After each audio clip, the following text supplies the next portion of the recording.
कहानी ये वादा रहा। मैं यानी रमन, एक थका हुआ 32 साल का आदमी, कोटा शहर के एक नामी अखबार में इवेंट ऑर्गेनाइजर का जॉब करता हूँ। आज मैं ऑफिस से घर जल्दी आ गया। कोटा में जून का महीना लगभग रुला देने वाला होता है। भरी गर्मी और लू के थपेड़े अच्छे अच्छों को नानी याद दिला दें, और फिर अंकिता तो शिमला से थी, उससे यहाँ का वेदर बर्दाश्त नहीं होता। अंकिता यानी मेरी बीवी। आज अंकिता से मिलने का प्लान था, तो बस इसीलिए घर जल्दी आकर अपने घर को थोड़ा संवारना चाहता था, अंकिता के आने लायक बनाना चाहता था। आज वो मुझे डिवोर्स के पेपर्स देने आ रही थी। अंकिता को मैंने पहली बार गुमानपुरा के नजदीक किशोर सागर तालाब के किनारे बनी चौपाटी पर देखा था। आज से 2 साल पहले जब मैंने उसे ढलते सूरज की मध्यम रोशनी और चौपाटी की जगमगाती लाइट्स में देखा तो देखता ही रह गया। दिसंबर का महीना था। मैं अपने दोस्तों के साथ शाम को बस ऐसे ही घूमने निकला। वो लोग मेरे लिए कोल्ड ड्रिंक लेने गए तो मैं किशोर सागर तालाब में दूर से नजर आते 7 वंडर पार्क की परछाइयों को देखने लगा। वाओ, मैं इस वक्त में खो रहा था। कितना खूबसूरत था सब। हर रोज भी अगर मैं यहाँ आऊं तो भी कभी भी मेरा मन ना भरे। मैं कोटा की इस खूबसूरत शाम को महसूस कर ही रहा था कि अचानक मुझे किसी के हंसने की आवाजें आई।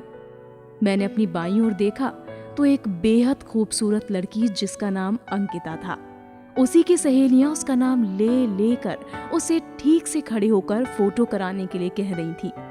अंकिता यार प्लीज ठीक से एक जगह खड़ी हो जा, नहीं तो एक भी पिक्चर अच्छी नहीं आएगी। मैंने उसे देखा और बस देखता ही रह गया। सफेद सलवार कमीज पर नीला कार्डिगन और उस पर तरीके से लिया हुआ एक सफेद शॉल, उसके खुले खूबसूरत बाल जो हवा के ठंडे झोंकों से उसके चेहरे पर आ रहे थे। वो फोटो कराते हुए बार बार अपने दोनों हाथों को खिलखिलाते हुए मसल रही थी। उसे देखकर लग रहा था कि उसके अंदर का बच्चा जिंदा है आज भी, जैसे हम सबका 25 पार होते ही खत्म होने लगता है। वो उतनी ही मासूम और शरारती लग रही थी जैसे कोई बच्चा होता है। मैं उससे बात करना चाहता था, उसे समझना चाहता था, लेकिन कैसे? उसे फिर कैसे मिलूंगा? शायद इसे ही पहली नजर का प्यार कहते हैं जो मुझे अंकिता से हो गया था। मैं उसे बुत बना देख ही रहा था कि तभी मेरे दोस्त अविनाश ने मुझे मेरे कंधे पर जोर से मारते हुए कहा, ले भाई तेरी कोल्ड ड्रिंक। वैसे ये बात तो है कि ठंड में कोल्ड ड्रिंक और आइसक्रीम खाने का मजा ही कुछ और है ना? मैंने अविनाश को देखा, फिर वापस अंकिता को देखने लगा। तो ये क्या? वो जा रही थी। उसे जाते देख मैंने कहा, अरे अरे अरे ये तो जा रही है यार, लेकिन इतनी जल्दी कैसे? मैंने तो अभी उसे ठीक से देखा भी नहीं और बात कैसे करूंगा उससे? अविनाश और मेरा दूसरा दोस्त ओम मुझे हैरानी से देख रहे थे। उन दोनों ने मुझसे पूछा, भाई कौन जा रही है? मैंने जल्दी जल्दी उन दोनों को सब बताया। मेरी बात सुनकर अविनाश ने कहा, बस इतनी सी बात, रुक मुझे थोड़ा वक्त दे। मैंने अविनाश को लगभग 15 मिनट बाद वापस आते देखा तो झट से पूछा, क्या हुआ, तू कहाँ गया था और क्या किया है तूने जो इतना मुस्कुरा रहा है? अविनाश ने हंसते हुए कहा, बस तेरा काम बन गया तो ये जान ले। मैंने चौंकते हुए पूछा, मेरा काम बन गया है? लेकिन कैसे? भाई दुनिया में शायद ही ऐसा कोई होगा, और खास करके लड़कियां जिन्हें चटपट और मुफ्त का खाना ना पसंद हो। हाँ तो? अरे मेरे भोले भंडारी, तो मतलब मेरे न्यूज़पेपर में जो फूड फेस्टिवल चल रहा है ना, मैंने उसे और उसकी सहेलियों को उसी में इनवाइट किया है। और वो मान भी गई? अविनाश ने कहा, भाई मानती क्यों नहीं, मैंने बात ही ऐसी बोली कि उसको कोई शक ही नहीं हुआ। देख, मैंने उसके पास जाकर कहा, अरे क्या आप भी यहाँ फूड फेस्टिवल के पासेस के लिए खड़ी हैं? I am really very sorry, passes तो खत्म हो गए। तभी उसकी सहेली ने चालाकी दिखाते हुए कहा, अब हम क्या करें फिर? तो मैंने भी कह दिया कि आप ये बिजनेस कार्ड ले लीजिए और इस एड्रेस पर कल आ जाना 12 बजे तक, और अगर बाय चांस गार्ड आपको कुछ बोले तो इस कार्ड पर जो नंबर मेंशन है आप इनको कॉल कर लीजिएगा। और भाई ये तेरा ही कार्ड है। मैंने खुश होते हुए अविनाश को गले से लगा लिया और कहा, भाई तू सच में कमाल है, क्या आइडिया आया है तेरे शानदार दिमाग में। अगले दिन मैंने खुद ही गार्ड को समझा दिया कि जब तक किसी के पास पासेस ना हो उसको अंदर ना आने दिया जाए। और हुआ भी वही। ठीक 12:25 पर गार्ड धर्मेंद्र ने मुझे कॉल किया और मैं अपने बाल बनाकर अपने आप को शीशे में निहारता हुआ अंकिता को लेने पहुंचा। मैंने नीचे जाकर गार्ड से पूछा, कौन आया है जिनके पास मेरा कार्ड है? तभी अंकिता ने कहा, हाय, मेरा नाम अंकिता है। कल किसी ने ये कार्ड दिया था यहाँ फूड फेस्टिवल के लिए। मैं एक बार फिर उसे देखता रह गया। काली जीन्स पर नीली डेनिम की लॉन्ग शर्ट, ऊपर से पहना ब्लैक लॉन्ग कोट और किसी पेंसिल जैसी चीज से उसने अपने बाल जूड़े में बांधे हुए थे। पैरों में उसने ब्लैक कलर के बूट्स पहने हुए थे। उस पर से नजरें हटाना कितना मुश्किल काम था मेरे लिए। शायद अंकिता की सहेली ने देखा था मुझे उसे यूं चोर निगाहों से देखते हुए। तभी उसने मुझे छेड़ते हुए कहा होगा, एक्सक्यूज मी, हम यहाँ फूड फेस्टिवल के लिए आए हैं, आपका हो गया हो तो हम चलें? मैं झेप कर चल दिया और अंकिता अपनी सहेली के साथ धीरे धीरे हंसते हुए चलने लगी। क्या हर लड़की की सहेली ऐसी ही होती है? उसकी सहेली से प्यार करने वाले को छेड़ने वाली? बहुत शरारती होती हैं ये सहेलियां। आपके बनते काम को मुश्किल और बिगड़ते काम को आसान बनाना इन्हें बखूबी आता है।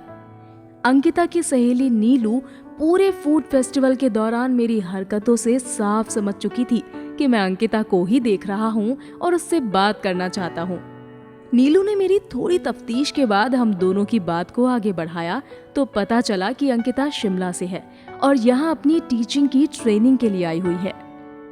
मेरी और अंकिता की बातों का सिलसिला इतना खूबसूरती से शुरू हुआ कि उससे ज्यादा शायद ही कुछ होगा।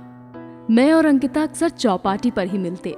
उसके पूछने पर मैंने उसे बताया कि मैं मेरठ से हूँ और यहाँ अपनी जॉब की वजह से रहता हूँ। अंकिता यहाँ अपनी ट्रेनिंग के बाद वापस शिमला जाना चाहती थी, लेकिन मेरे जिद करने पर उसने यहीं एक कॉलेज में लेक्चरर की जॉब करना स्टार्ट कर दिया। अंकिता को और मुझे मिले 3 महीने ही गुजरे थे कि हमने शादी करने का फैसला कर लिया। शादी घर वालों के खिलाफ थी, तो सिवाय दोस्तों और ऑफिस स्टाफ के कोई और नहीं था हमारी शादी में। अब मैं अंकिता के बिना अपने आप को एक दिन भी नहीं सोच सकता था। उसकी हर बात बहुत अलग थी। उसका हंसना, उसका अपने आप को संवारना, बात करने का तरीका, सब कुछ। मुझे उसकी इतनी आदत हो चुकी थी कि मैं उसके करीब किसी और को बर्दाश्त नहीं कर सकता था। एक दिन मैंने अंकिता को उसके साथ काम करने वाले दिनेश के साथ कॉलेज से आते हुए देखा। मैं ये देखकर गुस्से से आग बबूला हो गया। मैंने उसके आते ही कहा, मुझे ये सब पसंद नहीं अंकिता, तुम्हें कोई भी जरूरत है मुझे आकर कहो। तुम्हें घर तक लिफ्ट लेने की कोई जरूरत नहीं, और वो भी किसी आदमी से। अंकिता ने मुझे चौंकते हुए देखा और बोली, तुम्हें मेरे पैर की चोट नजर नहीं आई, लेकिन तुम्हें मेरी मदद करने वाले का यहाँ घर तक मुझे छोड़कर आना नजर आ गया। ये कैसी सोच है तुम्हारी रमन? बात यहाँ से शुरू हुई थी और बस बिगड़ती चली गई। आए दिन हमारे झगड़े बढ़ने लगे। कभी खाना वक्त पर ना बनने का झगड़ा, तो कभी लेट आने पर तमाशा, कभी उसके कपड़ों को लेकर तंज कसना, तो कभी उसे हमेशा मेरे साथ ही हर जगह जाने पर जोर डालना। वो मेरी हर बात से अब चिढ़ने लगी थी। उसे लगता था मैं उसे बांध रहा हूं और मुझे लगता था ये मेरा हक और फर्ज दोनों है। अब ये हर रोज का किस्सा हो चला था। एक दिन जब मैं घर आया तो अंकिता कहीं नहीं मिली। मैंने उसे फोन लगाया तो उसने फोन नहीं उठाया। फिर मेरी नजर एक लेटर पर गई जो अंकिता ने टेबल पर छोड़ा था। मैंने जल्दी से लेटर को उठाकर पढ़ना शुरू किया। मेरा दिल जोरों से धड़क रहा था। रमन, तुमसे पहले बहुत से लड़कों ने मुझसे प्यार करने और मुझे हमेशा खुश रखने की बात कही। किसी ने कहा कि वो मेरे लिए कुछ भी कर सकता है, लेकिन मेरे मन ने किसी को जगह नहीं दी सिवाय तुम्हारे। तुम्हारा मेरी फिक्र करना, मेरी आदतों से प्यार करना, मुझे हर बार पहली बार की तरह देखना। तुम्हारी आंखों में जो प्यार मैंने मेरे लिए देखा वो मैंने कभी नहीं देखा था। लेकिन तुम्हारा ये प्यार अब फंदा बन चुका है मेरे लिए। तुम्हारी फिक्र अब परेशान करने लगी है मुझे। तुम्हारा केयर करना ओवर पॉजेसिव होने की निशानी बन चुका है। रमन, हर रिश्ते में स्पेस होना जरूरी है, और जब भी मैंने ये बात कही तो तुमने उसे ये कहकर टाल दिया कि हस्बैंड और वाइफ में कैसा स्पेस। स्पेस का मतलब तुमसे दूर जाना नहीं है, बल्कि इसी रिश्ते की गर्माहट को बनाए रखने का एक तरीका है। अगर किसी रिश्ते में स्पेस, ट्रस्ट, लॉयल्टी नहीं होगी तो बेकार है ऐसे दो लोगों का साथ रहना। बहुत प्यार किया तुमसे रमन, लेकिन काश तुम समझ पाते कि प्यार के नाम पर किसी को बांध कर नहीं रखा जा सकता। उसे आजाद रहने दिया जाता है, सांस लेने की जगह दी जाती है। मैं नहीं रह सकती अब तुम्हारे साथ रमन, जा रही हूं मैं। और कुछ नहीं लिखा था उस खत में, ये तक नहीं कि तुम्हारी अंकिता। मैं सन्न रह गया, जैसे किसी ने गर्म पानी डाल दिया हो मेरे पूरे शरीर पर, मेरे हाथों को बांध दिया हो और मेरी जुबान को लकवा मार गया हो। अंकिता के इस एक खत ने थप्पड़ जड़ दिया था मेरे अहंकार के मुंह पर, आदमी होने के अहंकार पर। अंकिता को गए पूरे 5 महीने हो गए थे कि अचानक एक दिन उसका कॉल आया कि वो इस महीने की 10 तारीख को यहाँ आएगी हमारे घर डिवोर्स के पेपर लेकर। एक बार फिर मैं जहाँ खड़ा था वहीं खड़ा रह गया और आज वो दिन था जब अंकिता को मुझसे मिलने आना था। मैंने घर आकर घर को पिछले जितने दिनों में जितना सहेज सकता था किया, और आज अब अंकिता के आने से पहले एक आखिरी बार बहुत सलीके से हर चीज का मुआयना करना चाहता था कि हर चीज अपनी जगह पर है या नहीं। दोपहर के 2 बजे घर की बेल बजी। मैंने झट से जाकर दरवाजा खोला तो देखा सामने अंकिता खड़ी थी। पीली कॉटन की साड़ी, माथे पर एक छोटी काली बिंदी और बाल वही पेंसिल जैसी किसी चीज से जूड़े में बंधे थे। वो आज भी हमेशा जितनी ही खूबसूरत तो थी, लेकिन चेहरे पर चमक नहीं थी। मैं उसके गले लग जाना चाहता था, रोना चाहता था, माफी मांगना चाहता था और कहना चाहता था कि लौट आओ अपने घर अंकिता, देखो देखो ये घर और मैं तुम्हारा रमन तुम्हारे बिना कितने बेजान हो गए हैं। लेकिन उसकी सख्त निगाहों को देखकर हिम्मत नहीं हुई। उसने दरवाजा खुलते ही कहा, ये पेपर्स हैं, इन्हें साइन कर देना, मैंने कर दिए हैं, कल मेरा लॉयर इन्हें लेने आएगा। और वो बस इतना कहते ही जाने लगी। मैंने हिम्मत करके उसका हाथ पकड़ लिया। रुक जाओ, मत जाओ अंकिता, मेरी हालत तो देखो, क्या हो गया हूं तुम्हारे बिना, कैसा हूं जानना नहीं चाहोगी? अंकिता पलटी नहीं, मगर वो रो रही थी ये मैं समझ गया था। उसने कुछ नहीं कहा और घर के अंदर आ गई। हमारे इस 2 BHK फ्लैट को अंकिता और मैंने खुद अपने हाथों से सजाया था। वो घर को गौर से देखने लगी, शायद ये कि कैसे उसकी लगाई और रखी हुई हर वो चीज उसी जगह पर तरीके से रखी है जहां वो छोड़कर चली गई थी। अंकिता ने अभी तक कुछ भी नहीं कहा था, लेकिन मैंने कहा, अगर तुम खुश हो तो मैं साइन कर देता हूं, मगर बस इतना बता दो अंकिता, ये पेपर्स लेकर तो कोई भी आ सकता था, फिर तुम ही क्यों आई?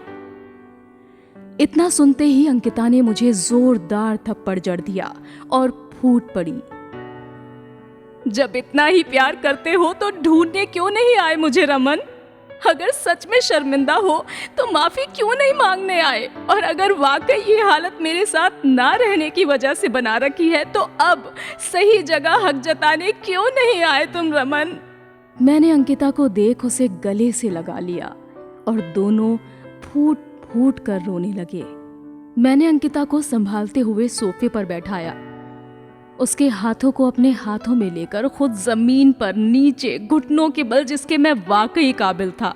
फिर मैंने अंकिता से एक वादा किया, अंकिता आज के बाद कभी भी तुम्हें शिकायत का मौका नहीं दूंगा और इन आंसुओं को तुम्हारी आंखों का पता कभी नहीं लगने दूंगा। अब बस तुम्हारे चेहरे पर और हमारी जिंदगी में सिवाय खुशियों के कुछ नहीं होगा। ये वादा रहा रमन का मेरी अंकिता से। अंकिता ने इतना सुनकर मुझे, अपने रमन को एक बार फिर से सच्चे दिल से गले से लगा लिया।